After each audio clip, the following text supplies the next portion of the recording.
सदियों से इंसान अनगिनत रहस्यमयी और काल्पनिक जीवों की कहानियां सुनता आया है। लेकिन सवाल ये है, क्या ये सिर्फ दंतकथाएं हैं या ये जीव कभी सच में धरती पर घूमते थे? अंत तक देखिए सच जानने के लिए। यूनिकॉर्न। हम यूनिकॉर्न की कहानियां परियों की कहानियों में सुनते हैं, लेकिन ये कल्पना आई कहां से? हजारों साल पहले सिंधु घाटी सभ्यता के लोगों ने पत्थर की मोहरों पर एक सींग वाले जानवर की तस्वीरें बनाई थी। कई लोगों ने इसे सिर्फ मिथक माना, लेकिन विज्ञान कुछ और ही कहानी बताता है। हिमयुग के समय एलास्मोथेरियम नाम का एक विशाल जीव धरती पर घूमता था। ये एक बहुत बड़े गैंडे जैसा दिखता था, इंसान से भी ज्यादा ऊंचा, और इसके माथे पर एक बहुत बड़ा सींग था। ये उन सबसे बड़े जानवरों में से एक था जिनका इंसानों ने कभी शिकार किया। जलवायु परिवर्तन और आधुनिक इंसानों की वजह से यह प्रजाति विलुप्त हो गई।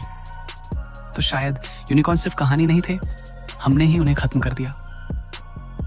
बौने बौनों की कहानियां हजारों सालों से चली आ रही हैं, लेकिन क्या वे सच में हमारे बीच रहते थे?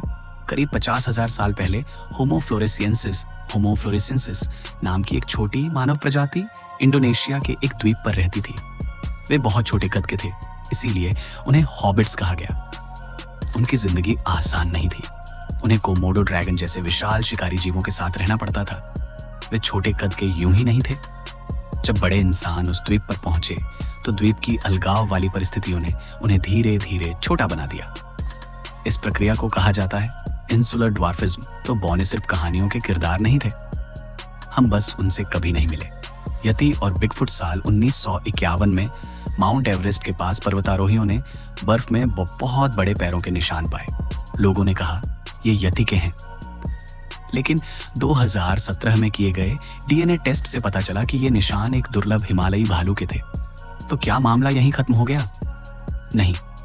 1967 में एक वीडियो सामने आया जिसमें बिगफुट को जंगल में चलते हुए दिखाया गया।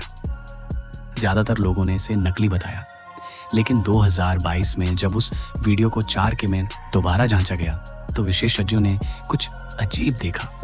जो सूट दिखाई दे रहा था वह किसी भी इंसान द्वारा बनाए गए कॉस्ट्यूम से मेल नहीं खाता था। और अब सबसे डरावनी बात, करीब 37 लाख साल पहले ऑस्ट्रालोपिथेक्स नाम का एक जीव अफ्रीका में रहता था।